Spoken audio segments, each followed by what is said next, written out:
Today, I released my episode with Erik Hargrove, a drummer with James Brown and the Soul Generals in the 90s and early aughts. He went on to tour with Bootsy Collins, both for a tribute to James Brown and then also with Bootsy Collins and his rubber band. He has played numerous other gigs and shared the stage with a number of notable artists that you can check out on his website. In this episode, he reveals some pretty striking details about his experience. Otherwise, he just shares a lot of wisdom about the drums and how to approach it. It was a real honor to be able to have this conversation with Erik.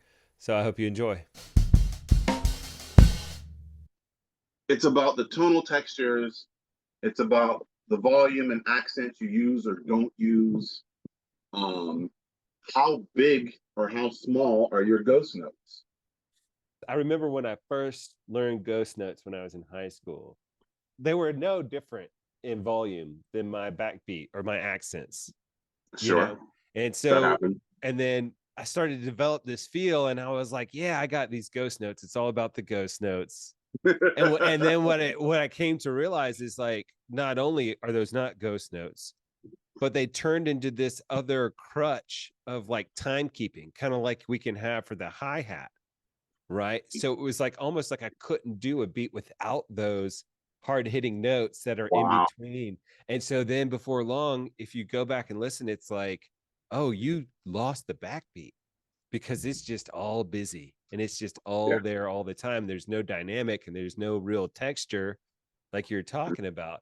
And it wasn't until recently, about this time last year that I started redevoting and just spending as much time as I could playing drums that I really started trying to dial back like Clyde Stubblefield and going from hard hitting note to ghost note or vice versa, which is very difficult, Yeah. and it's kind of, it's changed the way that I play. It's changed the way that I think. And it's starting to feel better now, like I was like, Nice. this is Yeah. what I've been missing. That's exactly right. When you start feeling it, then yeah, I'm doing something right. Yeah. And it almost feels like sometimes when I'm getting into it, I'm just now getting to the point where it's like, oh yeah, these ghost notes are just kind of happening on their own, even though like I've been really having to think about it, especially if I'm trying to play it along like on the beat, on the eighth, like when my hi-hat's also hitting or 16th Sure. and still trying to make that a ghost note. It's weird as opposed to in between the cracks, like getting it on the crack and in between the cracks at different points and getting what Stanton Moore calls the shoops on the hi-hat, in those fields. Like I'm kind of bouncing around, but this is clearly coming to a question, right? So Mhm. you played with Okay. James Brown for a number of years, and then Bootsy, and and I'm sure you had it before that maybe, but I'm gonna stop. We're gonna back up Okay. because I think it should also be known too, like our circles kind of overlapped a little bit in Augusta, Georgia, right? Like we had some mutual friends and stuff. And so I met you once or twice in Augusta while you were there. But you're not from Augusta. I am not from Augusta, Tell me, but I so spent you're a from, lot, is it spent like Pennsylvania? 14 years in Augusta. 14 years. Yeah. So like Augusta will always claim you, I feel. It's kind of I can how, be their second son. It's all right. yeah, right on. But you grew up in Pennsylvania though, right? Yes. Okay. And then from the Drum Candy podcast, so you were there with an old friend and classmate interviewed you. So you've been playing since you were a kid. Yeah.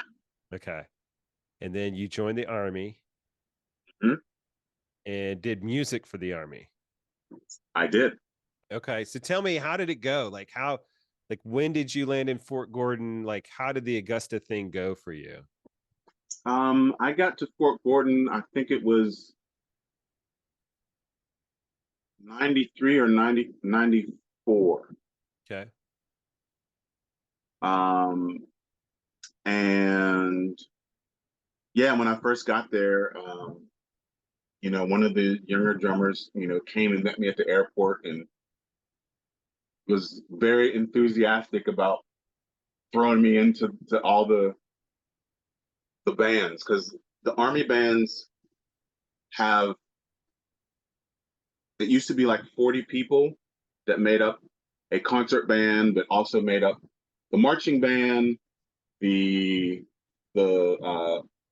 big band, jazz band, or stage band, um, the brass quintet, the Okay. woodwind quintet, all these different incarnations of musical groups, top 40 group, country group, which of course use some of the same musicians. Um, but he was quick to throw me in there to all the ones um, that he thought, I would be interested in. Okay. And so, after a while, it was time for me to get out, and I happened to meet a friend of mine, a drummer. Oh, what was his name? Oh, what's his name? Brent. Okay. Brent. I can't remember Brent's last name, but he played with some like modern R&B group that was doing a bunch of stuff. So I saw him on the street and he said, "Man, I just took an audition with James Brown." And he said, "But I'm not going to take the gig because my band's about to blow up. We're going out. We're going to California or something, LA or something. We're about to blow up." And I was like, the light bulb came on, and I was like, "Ding, ding, ding, ding, ding! I need to go for this." Yeah. The strange thing is that I had been playing with Ann and David Weston, who owned Word of Mouth Cafe, Oh, okay. who are ex James Brown alumni. If you see the Blues Brothers Sure. movie, the first one, Yeah. in the church scene with James Brown, that bass player is David Weston. Okay. Yeah. Right on. Um, so that's another circle. One of the drummers in the Army was playing with them for the longest time, and then he recommended me for that gig when he was leaving. Okay. So I took over the gig at Word of Mouth, Okay. former James Brown alumni. And they told me, like, all kind of like horror stories and stuff, and it was in my head that I would never work for that guy. But here comes Brent telling me he's not doing the gig, and this light comes on and says, "Go." So I talked to a few people in the band, and it ended up being Derek. Can't remember Derek's last name, but he was working a lot with Mr. Brown, and producing and writing songs with him, and uh, he pretty much got me in. I already knew Keith Jenkins, knew a couple other cats. And how Uh, long had Keith been playing with James Brown before you joined? Do you know? I don't know, Okay. But maybe 8 years, maybe oh before. wow. Okay. I Yeah, I didn't, was. man, so he was really a kid when he joined, huh? Yeah, And then he became the band leader.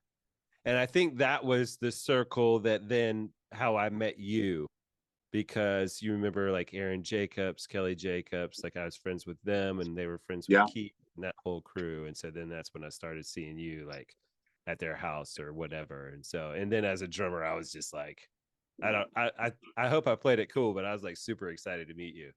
Uh, those times, there's what like one or two times that I got to meet you. Yeah, I thought it was awesome. But man, so Yeah, okay, now, so you already knew like James Brown was hard to work with. yeah. Yeah, But that all went out the window. Like, for the yeah. longest time, even until the time that I auditioned, all of that was not in my mind anymore.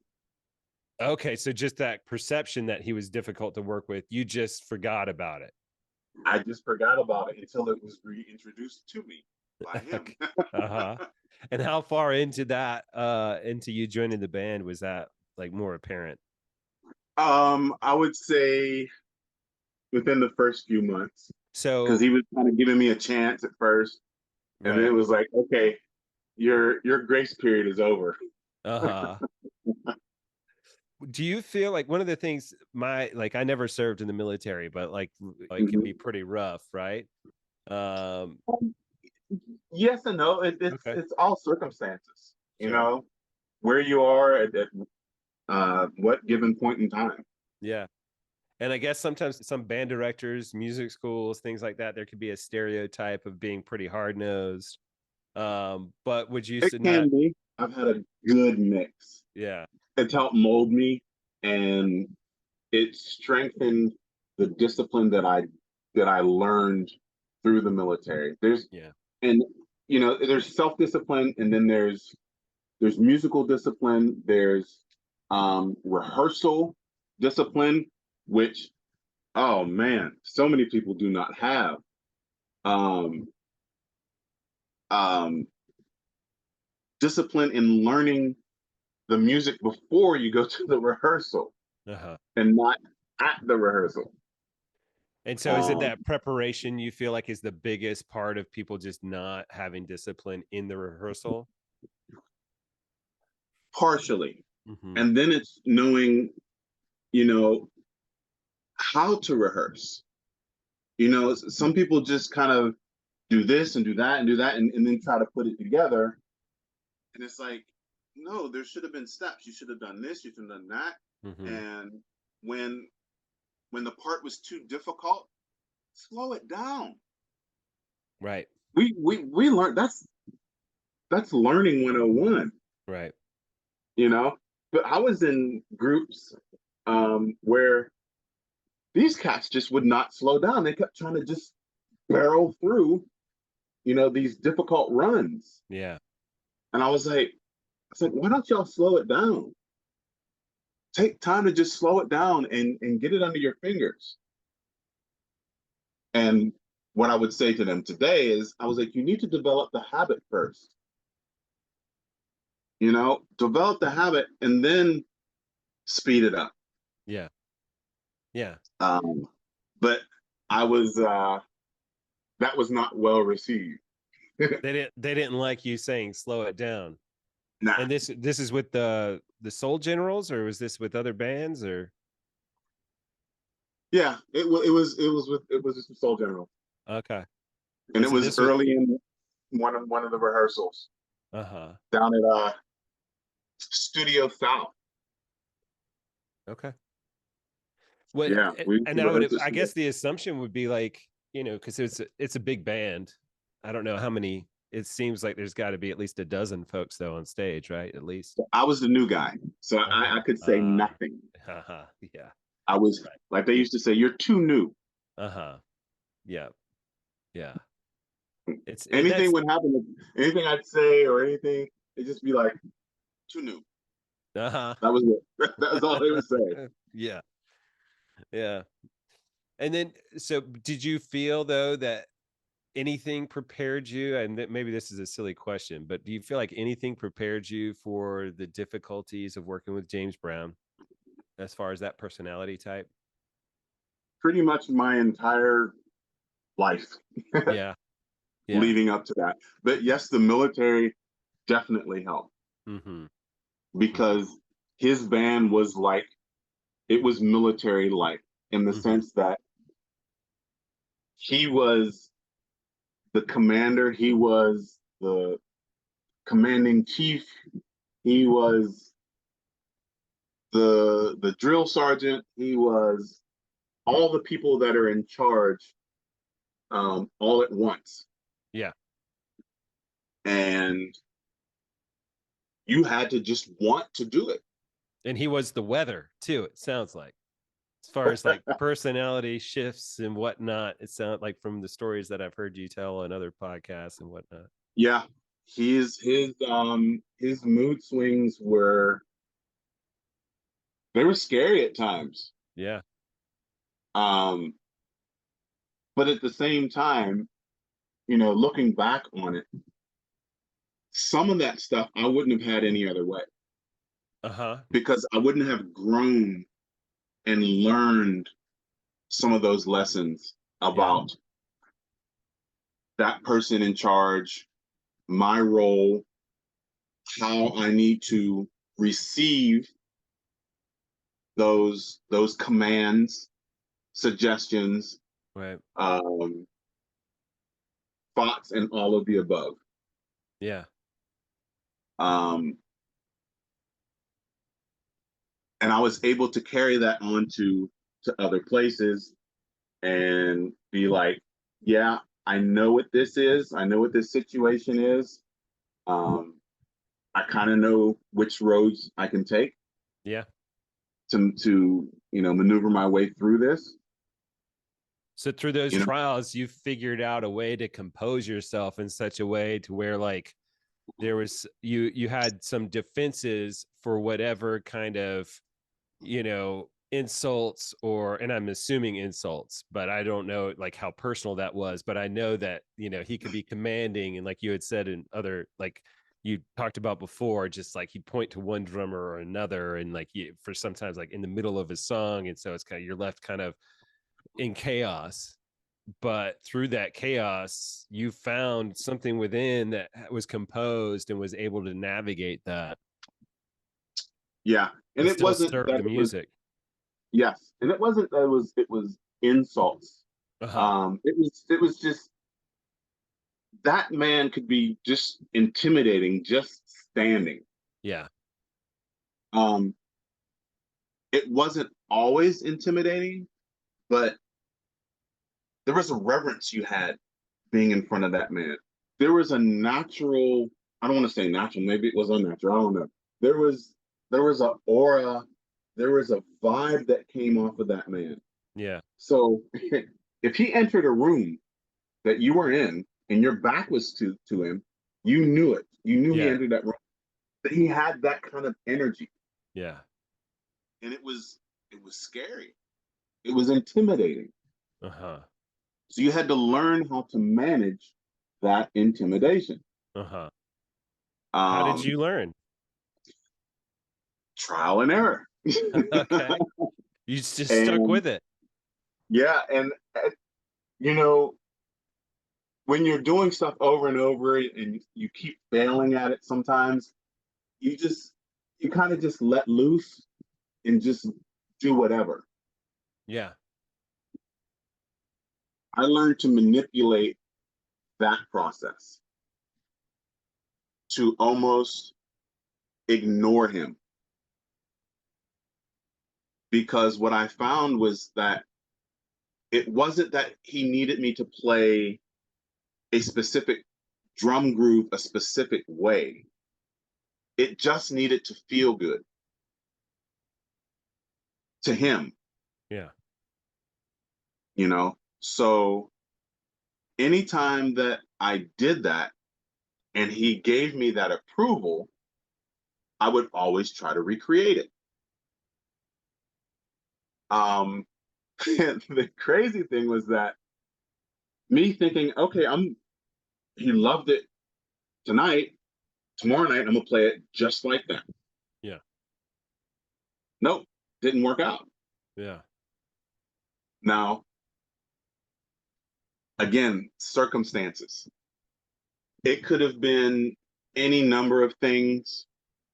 Um, Sound was always an issue. Mm-hmm.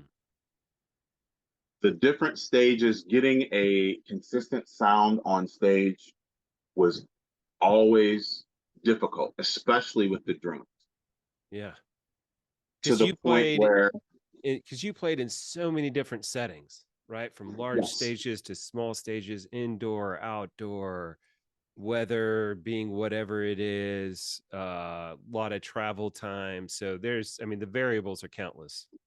yeah, and it was always different drum sets, different heads, So I would carry my cymbals and my snare drum. Uh-huh.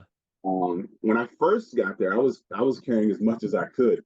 I was Right. carrying my bass drum pedals, um, and then it became this thing where And you my were bass playing, drum was never loud enough. were you playing So doubles? You said pedals. Did you play double yeah, there was bass? a point where I brought double pedals out only Uh-huh. because um, if one failed, I could switch to the other. Okay. Yeah. So um, at that point, I was playing a double pedal with the normal way with the hi hat on the outside. Yeah. So if the main pedal failed, I could just switch over to the left pedal and Hmm. still be in the same position. Okay. But later on, I did not like my hi-hat being so far away from my snare drum, and I Yeah. moved the pedal to the outside. Okay. This is well after playing with James Brown. But anyway, to get back to the environments and all that. So it became this thing where he would say, "Oh, your foot's weak. You got a light foot," Mm. you know, and it became this thing where no matter how hard I played, it was like never enough. Years later, while still in the band, I found out from one of the sound guys that the road manager slash production manager would purposefully keep my bass drum lower than Mousie's Did you ever get any sense of why that was? because I didn't bribe him. Okay. Had he been working with James Brown a long time? Long time. So the So I was one of the few. I think I was probably the only person who didn't cozy up to him. hmm, There were other cats who didn't like hang out with him, but they were kind of in with him. yeah. I just didn't like the cat, so Yeah. I didn't want that. I didn't want to have to bribe him with whatever he wanted bribed with. It wasn't Right. money, so Yeah. um, Huh. I haven't shared a lot of this publicly. Okay. Well, let me know. Oh, and I'll tell you too. No, Like, no, I'm if happy to now okay, cool. because you never know when it'll be your last interview.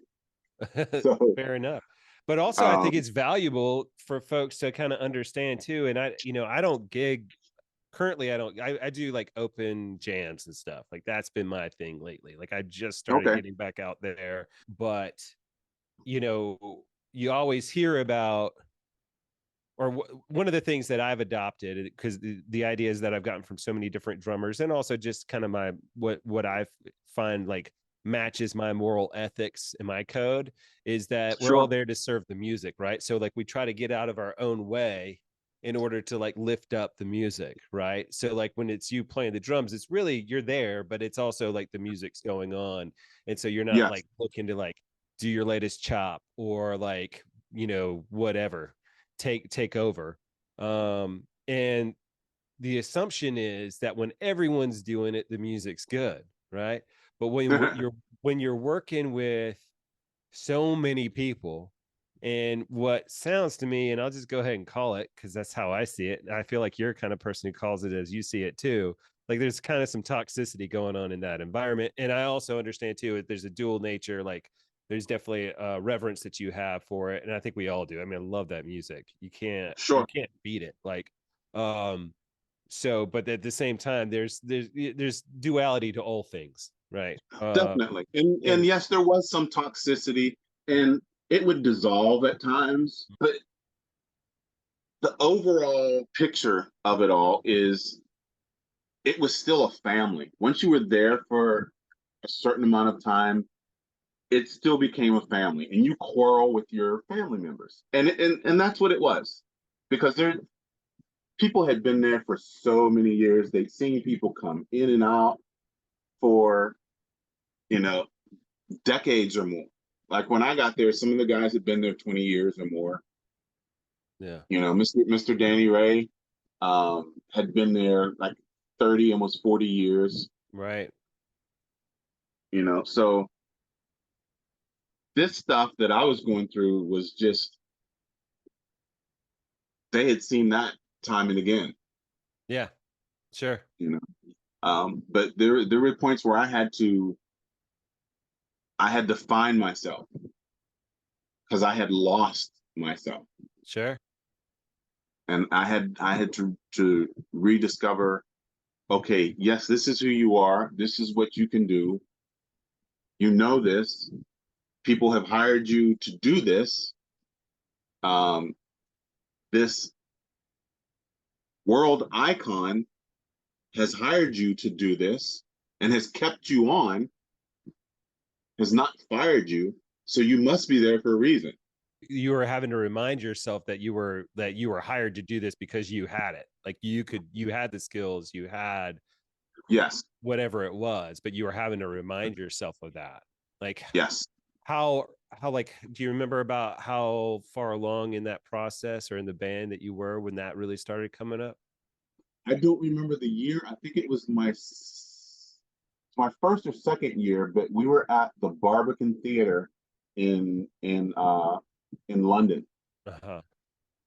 and I happened to just grab one of the empty dressing rooms um, after being, you know, berated by some of the band members, and looking in the mirror and saying to myself, all the other people that you've ever played for, played with, love your playing.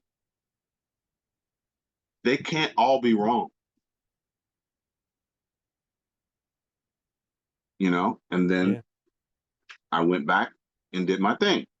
And I Mm-hmm. kept doing it for the next 5 years. Uh-huh. And just talking about James Brown, I mean, it like everyone in Augusta's kind of, and everyone really kind of knows, and it's not just James Brown either. I mean, there's like we hear about Sly Stone being, kind of a difficult leader in some ways, or just very high expectations, right? Sure. Buddy Rich, high expectations can be really difficult. Some a lot of band leaders, right? It almost like being in charge like that, it almost requires you. Like if you have a vision and you have to force it out of folks, people go with whatever tools they have in their box as far as getting that sound out. Yes. And Yes. so in some ways they're playing a character or a version of themselves in those situations. But then you add to that the childhood trauma that James had. It's such an interesting relationship. Like I was I've told this story of the podcast before, but I feel like it's I'm just going to tell it again. You know, the opening scene of his biography that they did of him, like started him with brandishing the shotgun, right? Like in the payroll office, right? Yeah. I was across the street when that happened. So I Yeah. saw cops like surround this truck. We didn't know who Sure. it was. And then seeing him take off in a gap in the barricade and then cops opening fire on him while we were at the playground, like catty corner across from that building, you Uh-huh. know what I mean? And so it was just interesting. And then later we found out it was James Brown. But like a week or so later, my brother was making t-shirts that said free James Brown, you know? And so it was Yeah. just interesting to go from like witnessing what all was going on in his life. And then also there was still this support. It's just interesting to see like someone that has such talent and such of a mission to get the music out and to bear their soul on stage night after night, coming from Exactly. such Yes. hardship. In some ways, I'm sure that was a part of that process of him healing himself. But then when it just goes unrecognized in so many ways, and then there's the power, the money, and eventually, like, self medication and all that goes on too, it becomes untenable. And so it's just interesting to see how we navigate that for other people like within the band, or if that's whatever James was dealing with within himself at that time too. it's Sure. it's kind of fascinating to me to see how things can come out of that, how like art comes out of that, and how we learn so much about ourselves like you're talking about. It's because when you have those life experiences and you're able to channel that through the music, which we all should be doing, that's our emotional content. That's what we bring to the table. That's what we give out, which is actually when we're performing, we're giving a percentage of our soul to the people in the band, the musicians in the band, and whoever else is listening. And it's that collective of the musicians who hopefully are giving with their emotional content, with their soul, um, which makes things magical.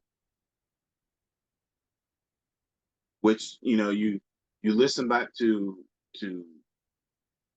recordings from, let's say, like the 50s, 60s, and 70s, and the stuff that was going on during that time. It's like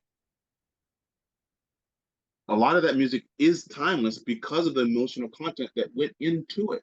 Yeah. Whether we recognize it or not, we're receiving that through those recordings. Yeah.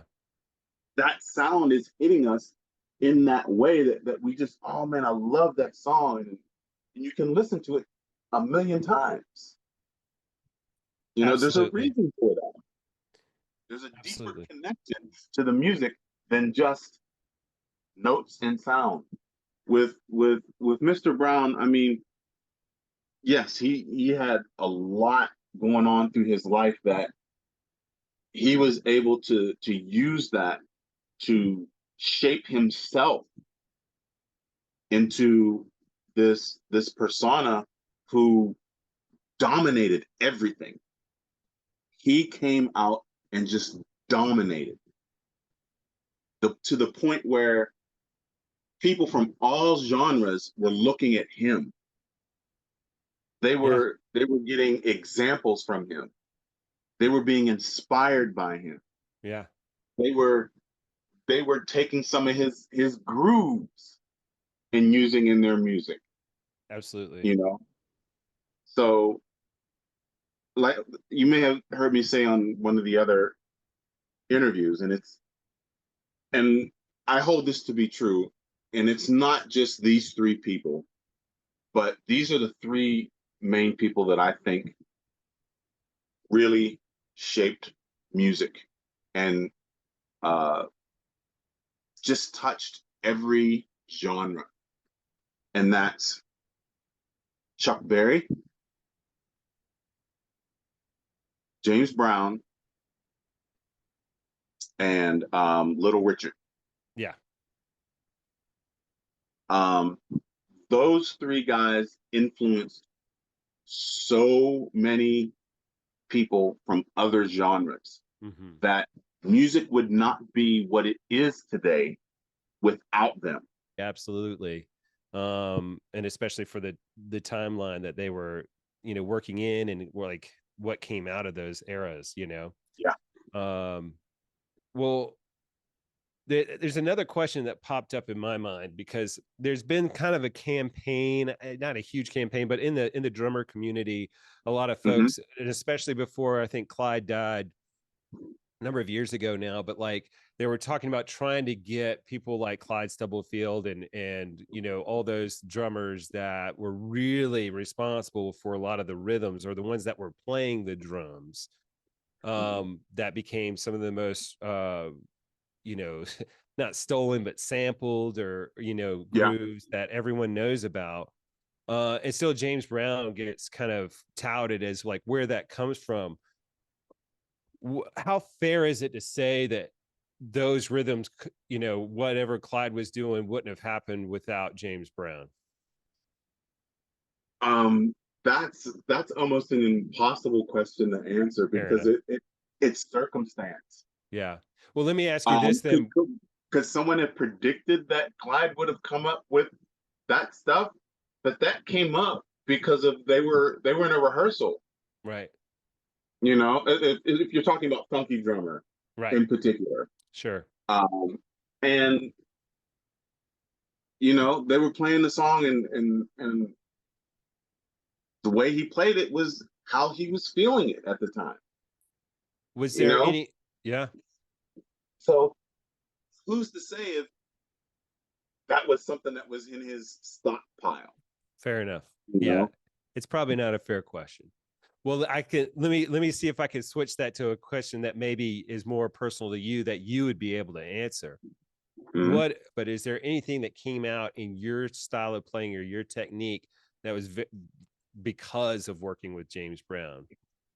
Most Like, definitely. I mean, of course, working with him, I was listening to some of the past, the the lineage of drummers that came before me, Mm-hmm. and there's a long lineage of drummers and musicians, um, who played with him throughout those decades. Um, and of course, there were ones that I gravitated to more. Mm-hmm. Um, the ones that everybody knows is Clyde and Jabo, You're right. definitely. Um, but also Melvin Parker, Uh-huh. and one that really jumped out for me was a guy named Nate Jones. Okay. So look up Nate Jones. Mm-hmm.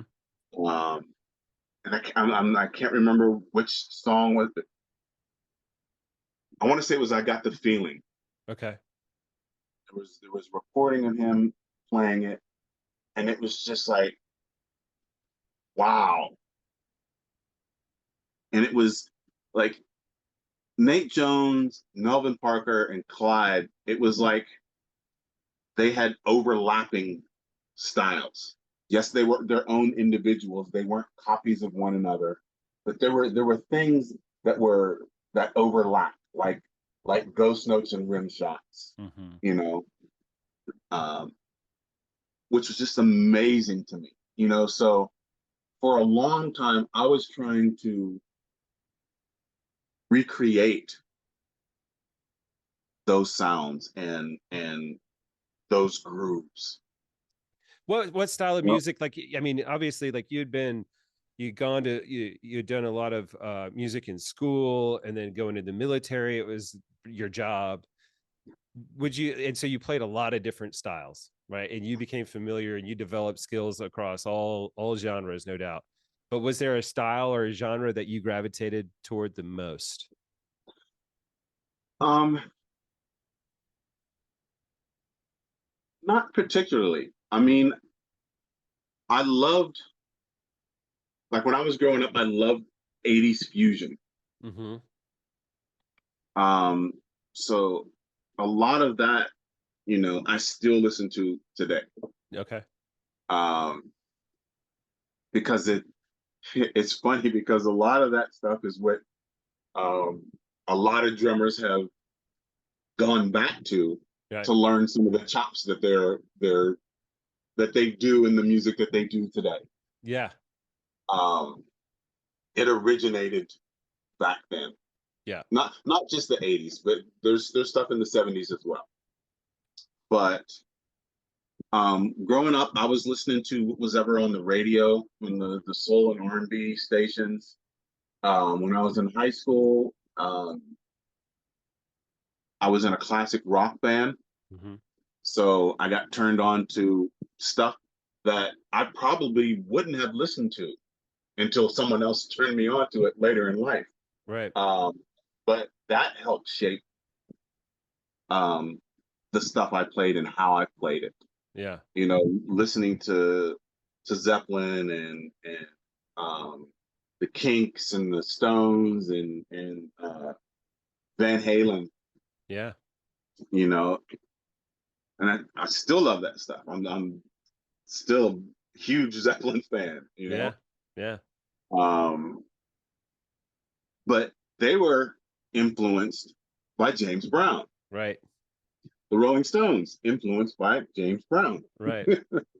Totally. And but and then you talk about the drumming though of Rolling Stones was so interesting too, because it was more it almost was like what Watts was kind of brought the jazz feel into it, or the sensibility. It wasn't like he was Sure, playing jazz, but he had that sensibility of texture, in a sure, different yes. way.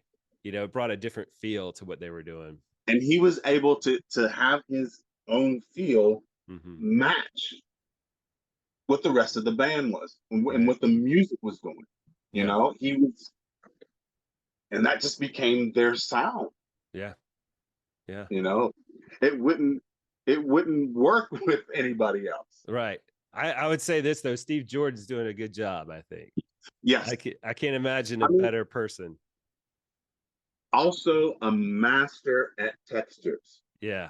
Oh yeah. A You talk about master pocket. of a master of textures. Yeah. Yeah. He inspired me to get bigger hats, like just play on crash A hats, and lot of just because people got there's so bigger much hats after texture seeing from him. that. Smaller Yeah. sticks, bigger hats, like, but hitting hard and being able, like, yeah, he's amazing. Just the nuance of playing that he's doing. Like, you have to really be paying attention, looking at him hard to really understand, I think, how he's getting the sound out of those drums. His placement is impeccable. Yeah. Yeah. Where he places his hi hat in the time frame of a measure, you know, Well, throughout the what, phrase. tell me about the relationship with you and Mousy, the other drummer for James. How is that like, Um, if you care to talk about it. sure, yeah, yeah, Yeah. yeah. Mousy, of course, was there before me. He was there with um, Mr. Brown's longtime drummer, Arthur Dixon. Mm-hmm. Um, and the reason there was an opening is because Dixon quit and he became a preacher. Mm-hmm. Um, so that led to the opening where Brent took his audition and then I took mine. Uh, but um, Mousy, my audition day um, was down in Florida. There were 3 gigs down in Florida. I was told you're going to fly down. There's 3 gigs. You'll watch the shows. You'll either audition there or you'll come back to Augusta and audition. And I was like, okay, cool. So go down there. And you have all your gear, or are you just playing on whatever they're playing on? No, I just brought my Okay. sticks. Uh-huh. So go down there and meet everybody in the band, or most everybody. And the next day, get up and the production manager, drummers, and percussionists go in first. So we went in and just talked with Mouse. He said, "Hey man, why don't you set up this drum set and let's play around a little bit and let's see how you do." Mm-hmm. So we did, and we finished. And he said, "Man, you'll do great on the gig tonight." And I was like, "What?" And he was like, "Yeah, you'll do great." And I was like, "No." I was like, "I'm just supposed to audition either here or go back to Augusta." And they said there was somebody else that was going to audition. So I thought there was, a competition. Um, and he said, "Well, as far as I know, you're playing the gig." This is the production So manager, or I'm you said this scratching was my Mousy? head. Huh? This was Mousy or the production This is manager? Mousy. Okay. This is Mousy telling me this. So I'm scratching my head. I'm like, okay, how am I going to play this gig? I don't know all these songs. How is this going to work? So the rest of the band came in. They did their sound check. And Mr. Brown came in and he got on the organ because he loved to play the organ. He saw me. He pointed at me. He said, "Come here, son." So I walked over to him and shook his hand. Said, "How you doing, Mr. Brown?" He said, "Son, I heard a lot about you. Let's see what you can do." I said, "Okay." So sat down and he had Mousy play with the band one of the segues, the in between songs, which of course I had never heard before. And then he said, "Okay, now you play it." And I tried to remember as much of it as I could, and I didn't play it perfect. But after that, he said, "Welcome aboard." Shit. That's That was it. amazing. Yeah. And then that night, I was on the gig, Were not you knowing were what was going on. were y'all in the midst of a tour, or just kind of doing regional stuff? It was always different with him touring because Mm-hmm. it could be like spot dates, it could be a cluster of dates, it could be like 4 weeks of touring, Mm-hmm. 5 6 weeks. You know, my first overseas tour was like, I think it was like 5 or 6 weeks, Europe, but mostly Italy. We came back to the States for like I think a week, and then went back and did more Italy Mm-hmm. and all over Europe. Um, but yeah, so back to Mousy. So I pretty much I looked to him to what the grooves were, because Mr. Brown would have him play and then point to me to play in the middle of the song, and I was just supposed to just pick up where Mousy left off. Mm-hmm. So there was no written music to study. There were no current recordings of the current incarnations of the songs that I could study to know when it goes from verse to pre-chorus to bridge or out of it. Most of the time he cued that anyway, but he had developed different patterns in these songs over the years, and they changed, periodically. Mm-hmm. So if I went back and listened to, what was it? Is it 1985 Chastain Park?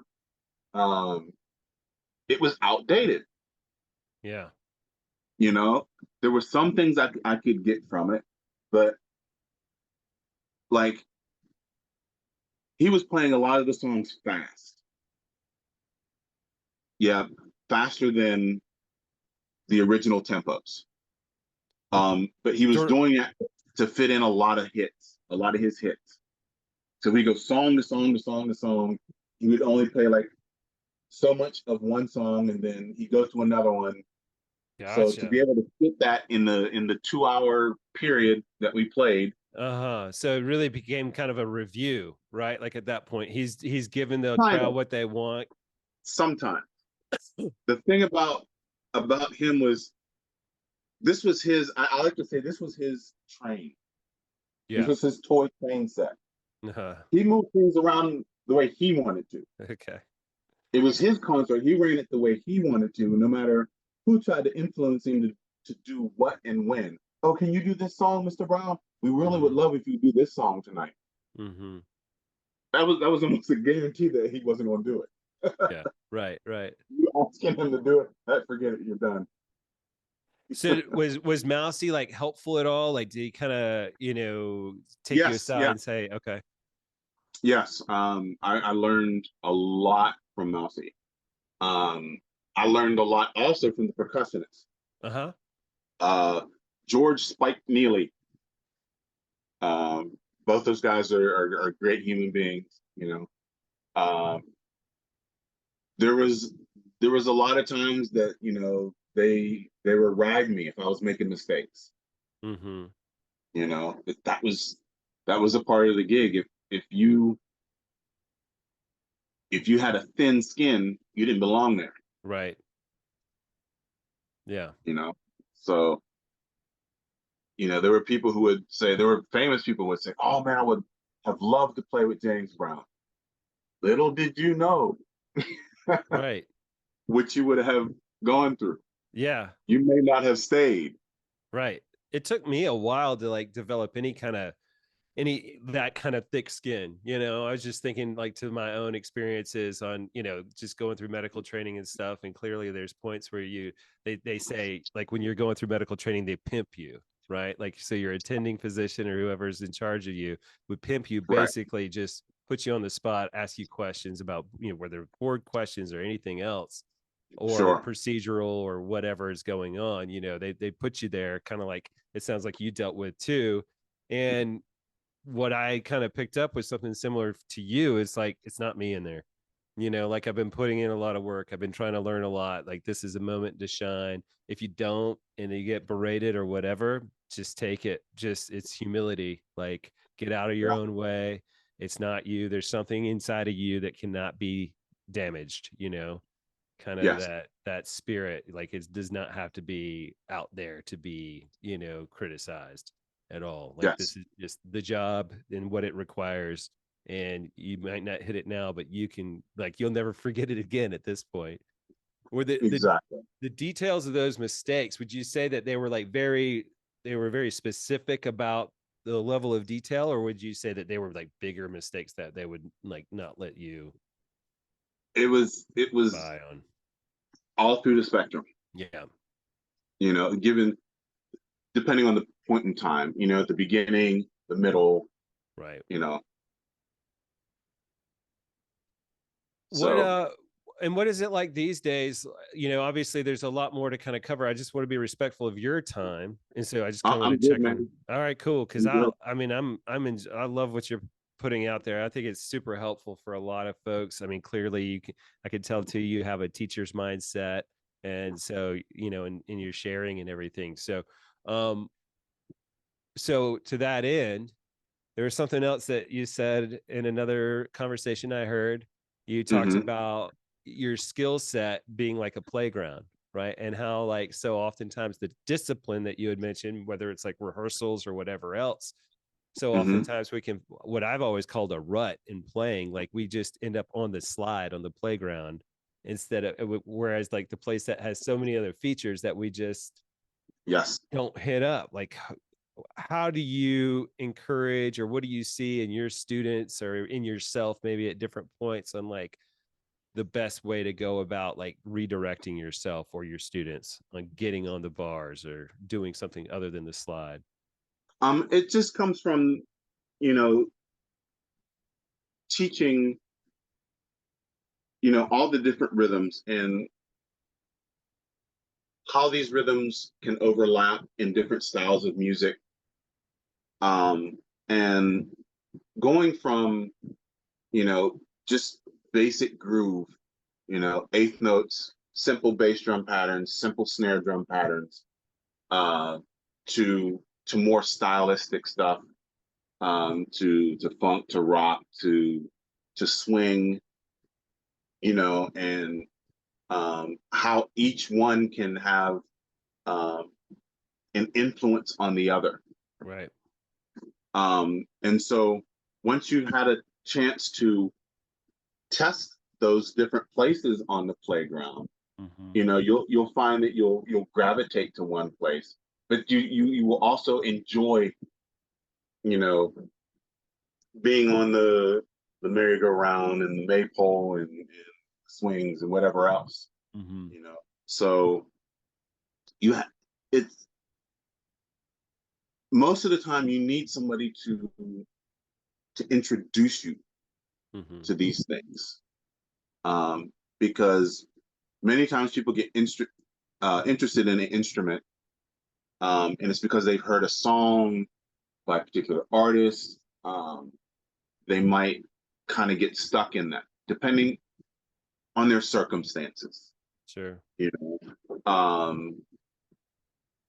some people, they will only stick to that one style or um, surroundings genres. They won't venture out into other things. Um, and I remember people saying, I remember some guitarists saying, "Oh, I hate jazz. I Yeah. hate jazz. I can't stand all these chords and And then later on, some years later, they started getting into it, and they were like, "Oh, I can see how this has improved my playing Right.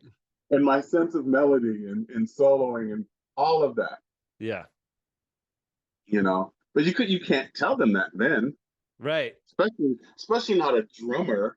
Drummer can't tell them that. Right. Right. But I Yeah. knew it would eventually catch up to them. Right. There was an experience I had a couple of weeks ago. It was like the second time I had played one of these open jams, and it's at this guitar bar. So it's mostly like blues, but there's some other kinds of genres that are going on too. And Mm, so they tapped me, they were like, why don't you play with this group of people? And I'm like, okay. I just decided, like, as I'm going into this venture, I'm just going to say yes to everybody. I'm not going to turn down any kind of opportunity to play with anybody. Right. cool. And so, and I know that there's certain strengths and weaknesses I have, but I was like, just go for it. Just try to be present, just listen, and just do that on stage, right? And Excellent. so, but they did before we got on. I was talking to it was a couple and super nice couple, and I was talking to the wife, and she was like, "Okay, so what kinds of music do you like to play?" And I was like, "Well, I try to play almost anything." I told her though that my train rhythms are something that I don't really focus on, and so it's not something that I'm really like I could do it, but it's not my favorite because she had asked like what I prefer, and so she Sure. hands me this set list of like 5 songs, and it just starts off with songs from like Steve Earle and Johnny Cash, and so it's just like all train rhythm. And I love the sound. I like the genre is great, and I love the Yeah, yeah, music yeah. out of it. But it's just something that it's like it's one of those things. It's like it's that piece of playground equipment that I don't jump to, right? Like it's like the hopscotch pad, over in the That's actually corner. that's a different park. You're in a different park now. right, You're right. in a different park, a different playground. Right. And so it's just like something I see and I see how it's done and I know how it's done and I just don't go over there. You know what I mean? And so Yeah. it was just like immediately I was like, lesson learned. Like, of course, the thing that I talk about not wanting to do or not preferring, it's like that's what I'm going to be doing for the next 30 minutes with That's these the James folks. Brown phenomenon. Don't tell Yeah. him you don't want to do something. Right. Don't Right. tell him that you're sick that night Right. and you Right. Uh-huh. want. yeah, you play to a fever, right? Like that's that you break the fever by just giving it your all. Yep. um Man, but yeah, but she was funny though because that was like train rhythms. She's like, well, I'm not really sure what that means, but here's the set list. I'm like, okay. Like I'm over in the corner just kind of listening to it in my like with my phone, just making sure I can kind of internalize it and everything. And it was interesting. The gig went okay. There was definitely some time issues. They were used to like having everyone follow them, and so it was like if there was a mistake at all, it was like everyone kind of got thrown. But we found it. We found it, and we delivered to a degree. But what I also did that day was I took a picture of that set list. And so I've just like brought it back home and I'm like, just listening to those songs, just because if they ever come up again, like I have no excuses. Like I've been exposed. That's what I Mhm. got to do now. So it just becomes a part of that practice. You know what I mean? Um, but yeah. Anyway, well, let's see. There's so much more, and I know we've talked so much about your experience with James Brown, and clearly like you did some touring with Bootsy Collins Mhm. as a tribute to James Brown. Is that right, or was there another component to that experience? That was the first time I played with Bootsy. The second time it was his band. It was Bootsy's rubber band and the new rubber band, and it kept changing names, but it was just his music. Uh-huh. And Yeah. what So what was it go ahead. like to play James's music without him there? Um, it wasn't it wasn't strange, Uh-huh. but it was like we have to do this. Mm-hmm. There was it was almost like there was an urgency to do it, to to carry on his legacy. Yeah. So it was just like, let's just do this and let's do it to the best of our ability, um, the way he would want us to, Mm-hmm. um, without him dictating what it is we play. Uh-huh. So that was really cool because that was double drums with Jabo Starks. Uh-huh. And had you met Uh, Jabba before? I met him once before, Uh-huh. but it was briefly.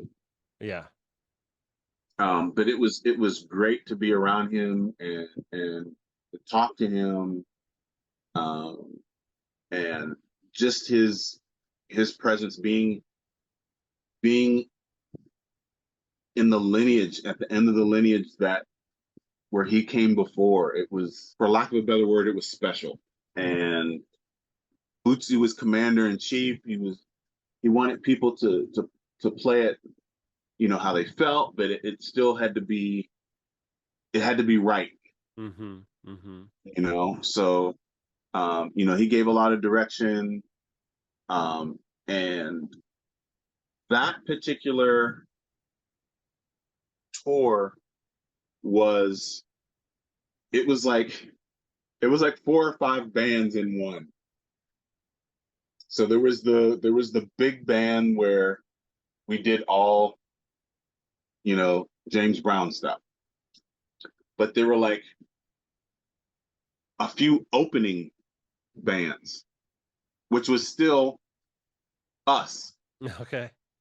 Yeah. So um, there's a guy named Brian Hargrove who was the bassist and MD for a while for Public Enemy.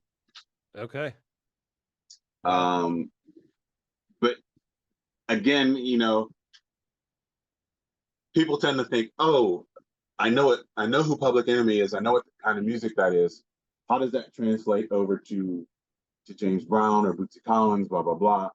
Well, it it's not that it does directly, Right.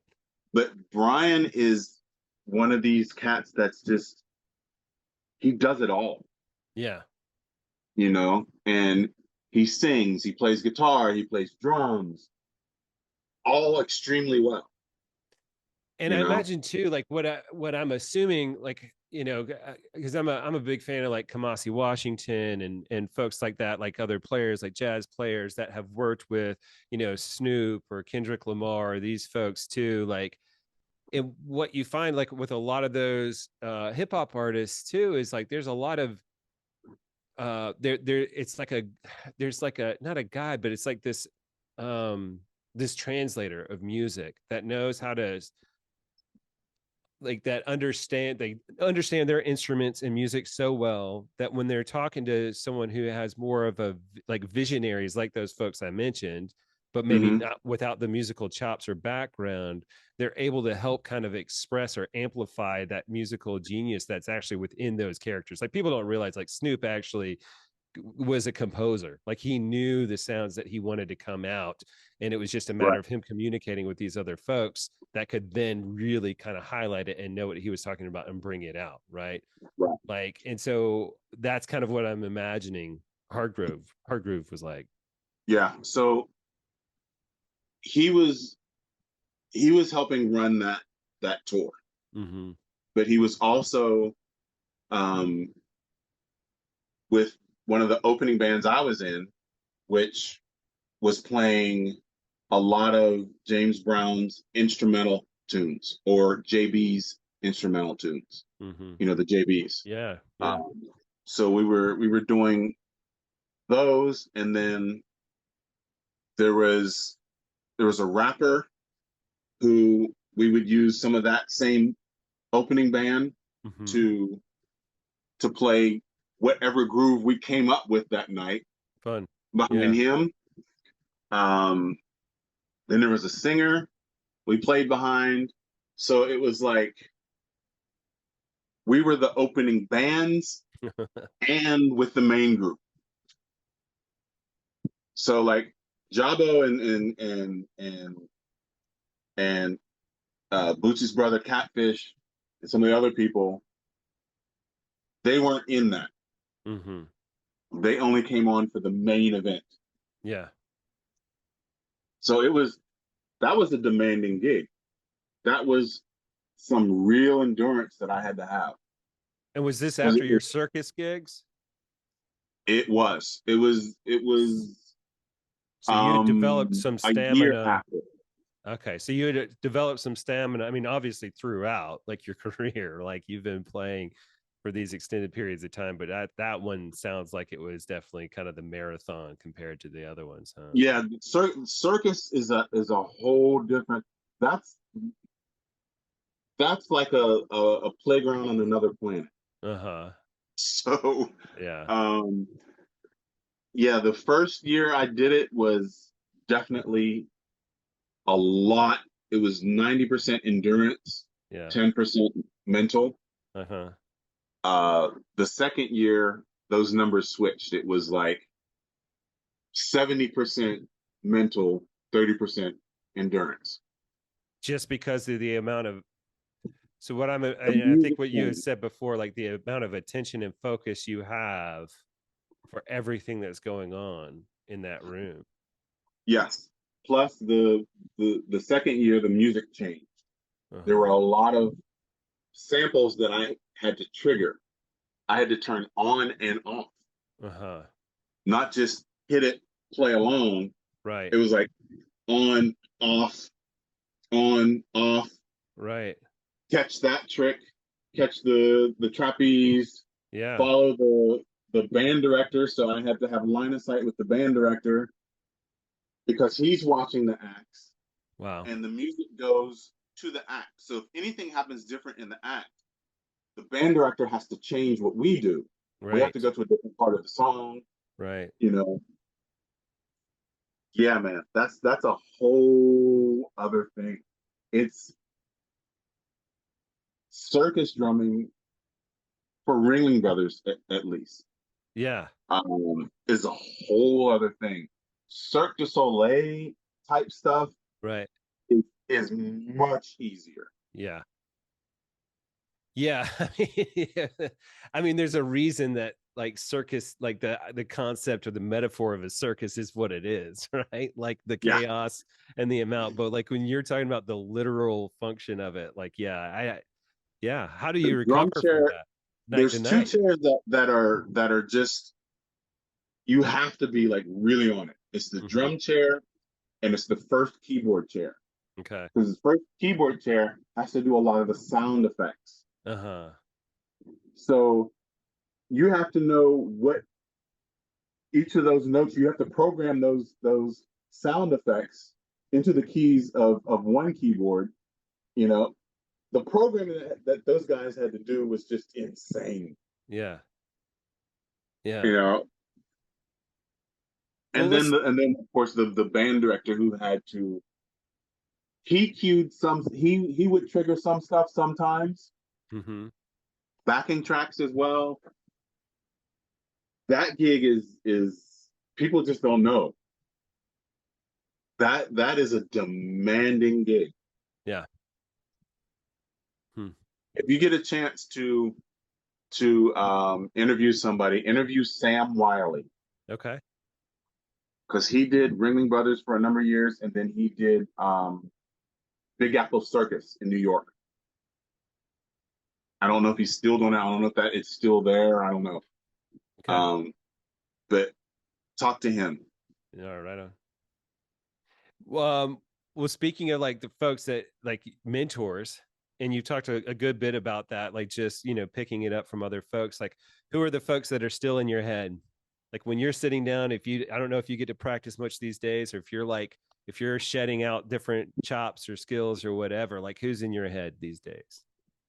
Mostly for that kind of stuff. For what I'm practicing, it's stuff that I'm weak on, or I'm practicing specific songs for specific gigs. Hmm. What do you feel like Uh, you're weak on right now? my left hand is still weak at some stuff, Uh-huh.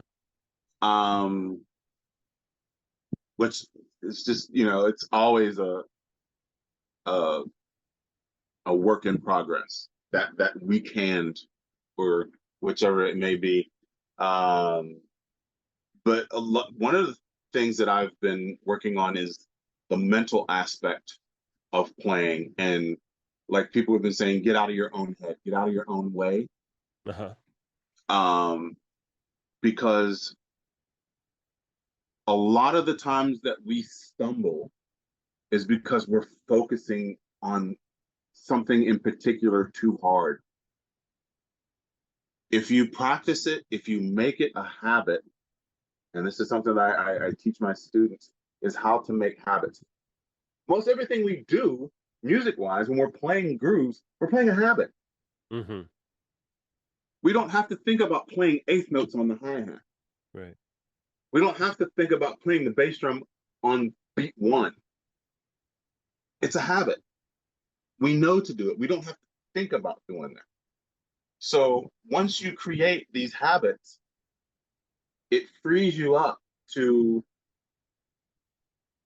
listen to yourself, to listen to what textures you're applying without having to worry about the coordination of what it is you're playing in any given point in time. Mm-hmm. So this is, and it's still a work in progress for me, of course. So I'm trying to strengthen that of being able to play whatever it is I want to play and whatever just comes out, and have whatever just comes out without thinking about it be the right thing, be the thing that fits. Mm-hmm. And if for whatever reason it doesn't fit in my mind, that I'm able to recalibrate immediately. Mm-hmm. Being able to recalibrate is a skill that musicians have to learn. We all learn it where we're playing and we feel ourselves, make this slight mistake. You adjust so that that doesn't happen again. Mm-hmm. That's recalibrating. So strengthening that in the context of not thinking about it. Because who was it? Someone was asking me before, how do you prepare to go on stage for a show, and what is it you're thinking about? And my answer was, and still is, I try not to think about it. Mm-hmm. I don't want to think about it. I want to just go out there and do it. Yeah. Don't want to have this, unless there's something specific that got changed or something I may have had a hard time with that, still might require some more effort. I might try to remember that that's going to come up and to just relax through it and just play it. Yeah. I've found, and I've taught my students to stop thinking so much when they're trying to do, maybe something rudimental, some rhythm that they're having trouble with the sticking of it, or that maybe it's a coordination between kick, snare, hat, whatever it is. I have them play it slowly and consistently. Then I stop them, and then I ask them just random questions that just have nothing to do with what we're doing. Yeah. Then I have them do it at a faster tempo, at a tempo that they weren't able to do it at before. Yeah. And 9 times out of 10, they get it. They're able to perform it. How'd you develop that method? Trial and error. I find it fascinating because there was a study that just came out not too long ago that was on, I don't know if you listen to other podcasts, but Huberman Labs. And so he's talking, actually, this was a couple years ago, but he talks about how our memory works best in that fashion that you've kind of discovered by trial and error. They did studies that showed you give something this amount of attention, you're trying to memorize maybe a sequence of letters and numbers. You look at it, you repeat it for 5-10 seconds or whatever, you take a break from it, you come back to it, you take a break from it, and it shows that actually helps us kind of ingrain or integrate it into our memory more. And so I love the fact that you have to let it soak in. Right. It's like it's sitting here on the top of your head and it just hasn't sunk in yet. Yeah. And the trial and error, it was working with a lot of different students of different skill levels. Right. And figuring out, okay, this direct method is not working for them. They're not getting it. I have to find a way around. Here's the nucleus. The nucleus is this thing that we're trying to accomplish. There's 365 degrees of ways to get inside that nucleus. I just have to find the one that works best for that particular person. Yeah. And through that process, I discovered, I was like, okay, we've done this. This person still can't get it. What is it? Okay, let's just take a break. Um, ask them random questions, and then, okay, let's do it. Bam. And then they were able to do it. Now, they hadn't developed the habit yet, so they would do it like 2 or 3 times and then make the mistakes again. But it gave them the confidence to say, yes, I can do this. Mm-hmm. And the whole mental aspect of learning and performing is the science of it is deep. Yeah. uh, so I'm learning a little bit about this through my experiences and how to manipulate these processes to try and get the best outcome. Mm-hmm. Um, and many times, just like I said with Mr. Brown, I had to ignore him. When you just take that out of the equation and just play, you play better. Your emotional content comes out. There's not this pleasure, there's not this pressure to perform. You just do it. Mm-hmm. you know and if you make mistakes, so what? Keep going. Mm-hmm. Recalibrate. Yeah, those are the things that I'm working on with myself and through my students, with Yeah. and through my students. You had Yeah. practiced martial arts. Do you still, is that something you keep up with? No. Started like some years ago before COVID. Uh-huh. I had a punching dummy, a martial arts punching dummy that I was working out with. I was using it to work out. Okay. I was doing all the stuff that Mark Grubel taught me Uh-huh. uh, to work as a workout, because I was Yeah. getting fat. So It strikes me like I mean, I've done some martial arts, but nothing that, to the level that I would say that I'm a martial artist. But I think it's one of those things that strikes me as an excellent tool for beginning again or recalibrating, right? Like, because yes, the fight is ever evolving. There's a yes, mindfulness practice to it. There's a kind of stepping out of your own way aspect to it, and just kind of when you're trying to have some effect in the situation, hmm and the discipline in and of itself, and the fact that you're using your entire body and have to, it's like forced yoga, like in a lot of ways. And so, But again, that as well is habits. right. Knowing when to use your habits and when to break them, how Mhm. much to break them, against whatever opponent, Yeah. you know. And Mark, being, I don't know if you have to know, Mark Grubel was a phenomenal drummer. I'm sure Yes. he still is. Yeah, he was one of those Um, drummers when I was growing up that I just like, I never met him or knew him, but I definitely knew of him and saw him a couple of times. And Blaine, his bandmate, was at I went yeah. to the same school as Blaine, and so like I Oh, just you did? that Okay. yeah, yeah. A couple of years younger, but yeah, I was just always in awe of that band. They were so good. Yes. Yeah, Diagnostic. Yeah. yeah.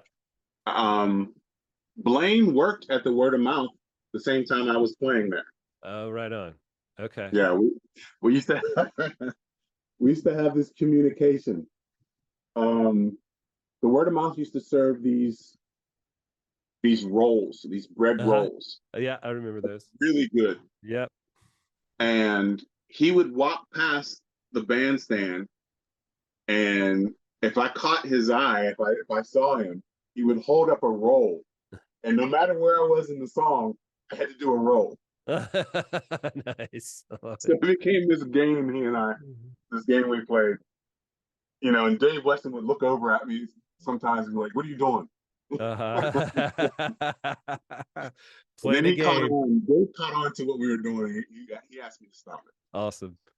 Yeah. Um, Oh JJ told man. me about the times that when he was working for Jay's Music and they would provide equipment for James Brown, about Uh huh. the tilting mic stand. Yeah. The mic stand fell over, and the mic was pointing upwards. but it was like just frozen there. It didn't fall left or right. Like 45 degrees is what JJ was saying, just like there. Um, Maybe there were two different events. Okay. There was a time where the mic was on the ground, Mm, but it was balanced facing up okay. and did not fall. And I do kind of remember one where it was balanced on the edge of the round. It Yeah. was a round base. Yeah. That's what JJ Yeah, was that talking that about. did happen. Because JJ Yes. was talking about how they walked in and everyone was kneeling on stage. Yeah. And like this mic stand at 45 degrees was just standing there. And then James Brown had like an American flag and was singing God Bless America or whatever. I don't know. Yeah. That was a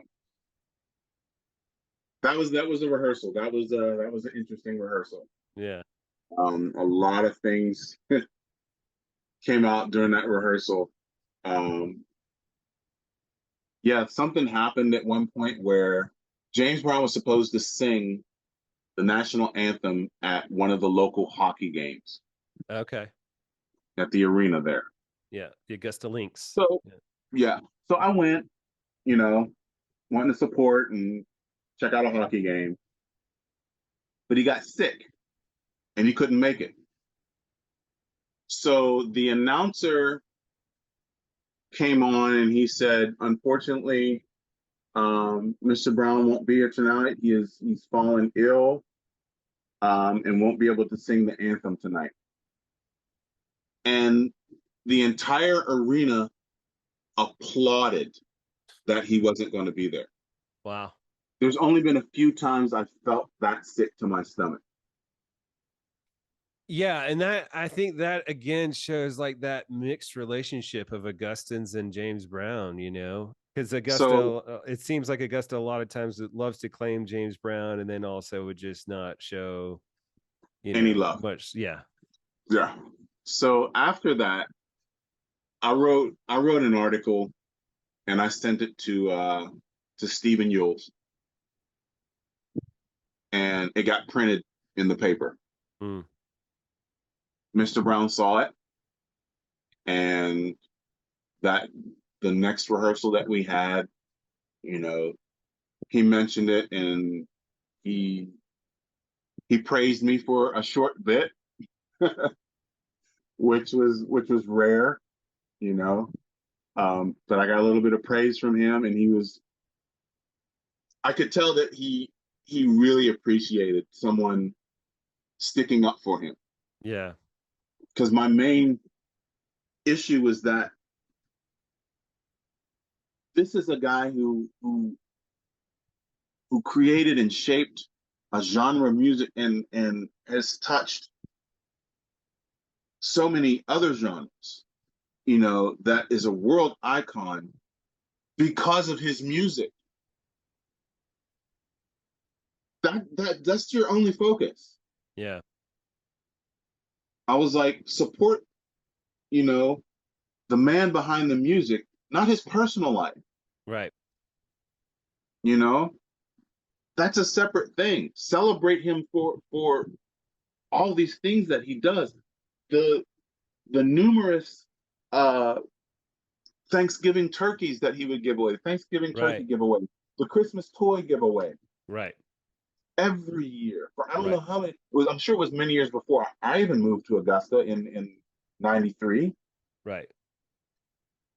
You Yeah, know, yeah, absolutely. I think this is an important point to like, especially when we talk about celebrities in general, like the concept of celebrity, like is so fascinating how we sometimes really idolize or just are so involved or believe in these celebrities so much.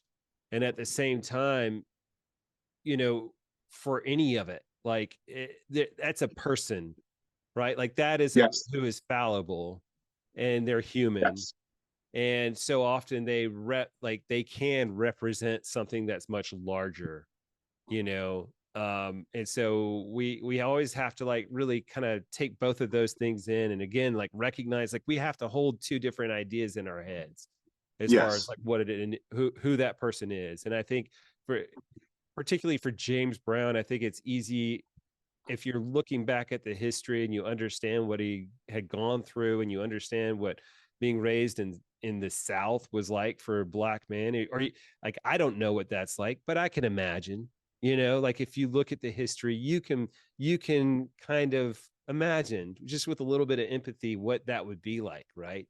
And I'm not exactly. saying that he shouldn't have spent time in jail, and I'm not saying that he shouldn't be held responsible for whatever grievances that happened, right? Like, yeah. Sure.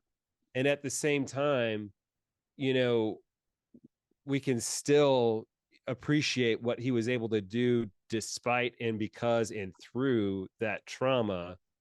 And we don't have to worship him, but I think that we can still appreciate and celebrate what he was able to accomplish, you know? Exactly right. Exactly. Yeah.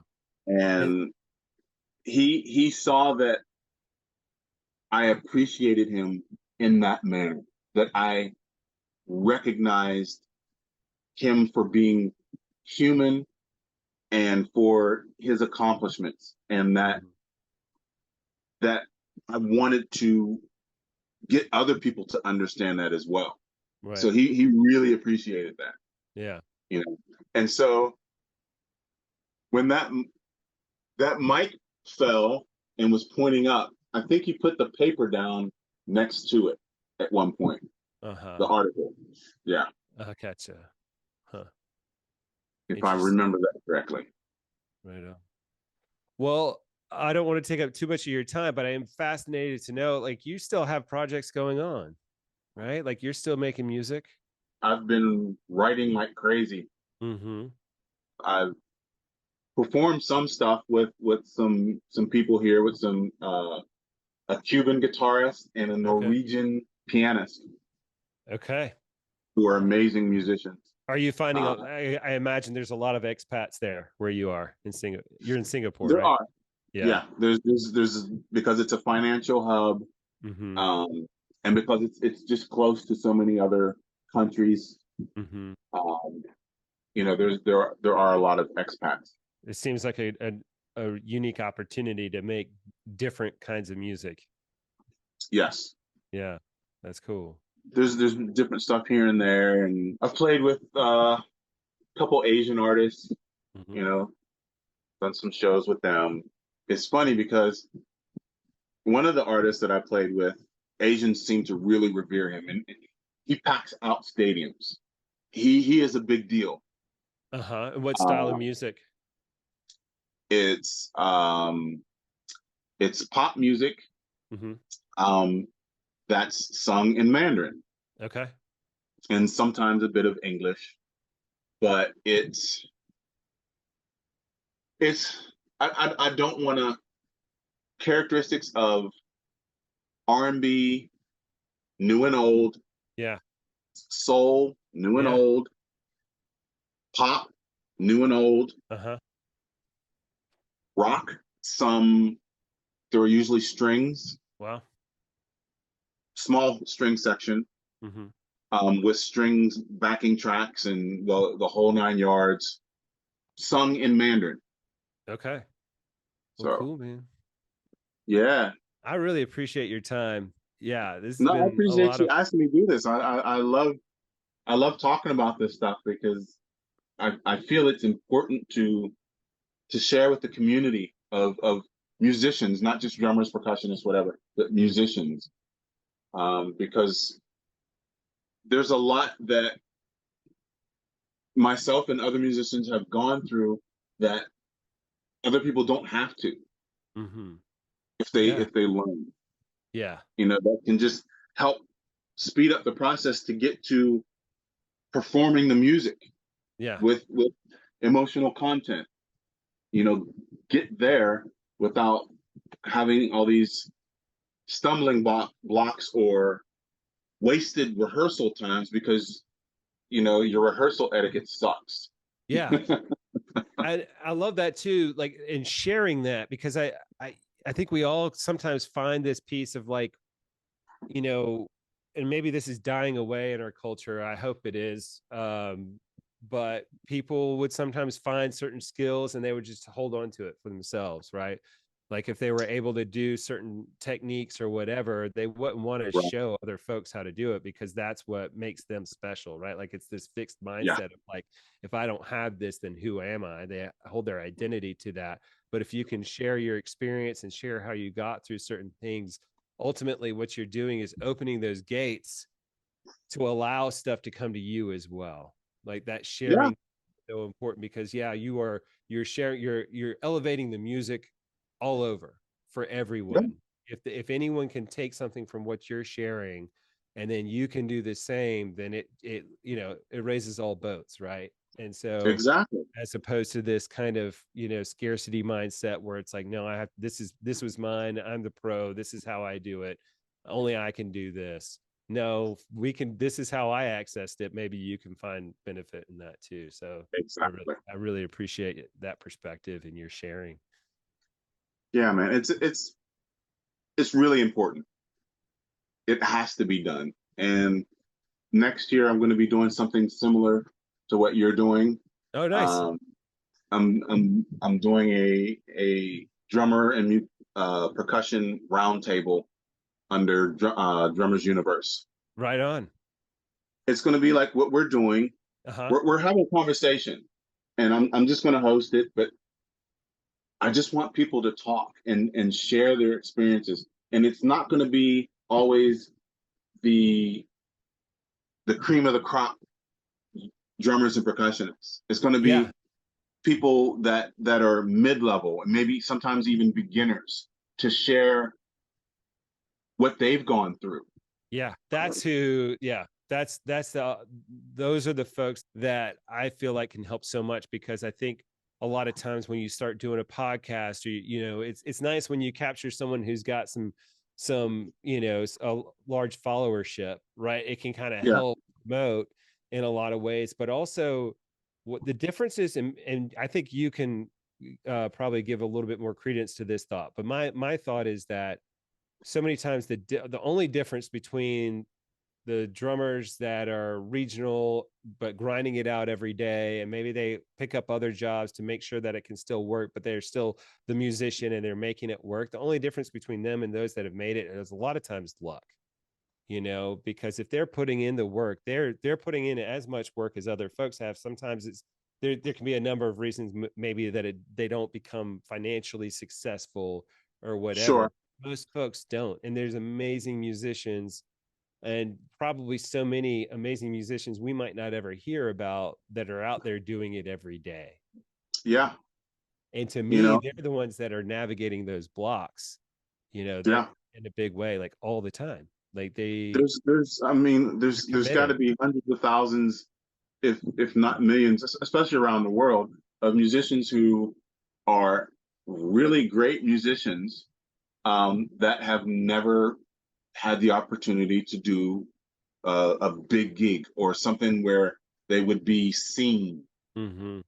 you know, but they do stuff locally, regionally, um, where they don't get picked up by the internet or whatever drum magazine, or they may not have endorsements or anything like that, Right. you know, but are still great musicians and have a lot to offer Yes.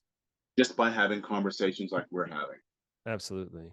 Absolutely. And again, like you said too, talking to the newbies, right? Like Yeah, there's something about being a drummer. It doesn't matter how long you've been doing it, but if you're gravitating toward it, we can identify with that and we remember what it's like. And it's always good yeah, to visit that, to remember what it's yes, like and remember how far we've come or how similar we are, and how we're yeah, all still students, you know. So cool. I'm looking forward to that. You said next year sometime? yeah, Awesome. That'll be great. Cool, man. All right, Eric. Well, yeah. thanks so I much. really appreciate you having me on, man. Oh, And anytime. thank thank you, JJ, for mentioning me in the previous podcasts, Yeah. and I've been I'm, thinking about you. I was just so glad he mentioned it and that he, y'all had that connection. I got really excited. I was like, oh, I might be able to get in touch with you, So yeah, man. Augusta has a lot of talent. I mean, at least when I was there, there's a lot of talent, not yeah, just musical, but just arts and anything in that vein, in abs- that genre of arts and expressiveness. yeah, it really So does. much. And I appreciate you saying that too. Just because like you grew up in Pennsylvania, like far away from like Augusta was probably never on your mind up until you went to the military, right? Until they Exactly. told you were going to Fort Gordon. And yeah, I think a lot of folks kind of sleep on it, don't realize like Augusta, it does. It's I think especially per capita, like looking back on it now, I just have such an appreciation and a diversity of art too, I would say, Yes. Yes. Um, but yeah. Well, cool, man. Yeah, man. Awesome. Well, it's good to talk to you, and I hope you have an awesome day. And hope to hear from you before too long. I hope so, man. And I really appreciate you having me on. And Absolutely. and good luck with you doing this, and good luck with your journey in playing. Thank you, man. Cool, Thank you man. for having me. Absolutely. Take care. Take care, everyone. Take care, man.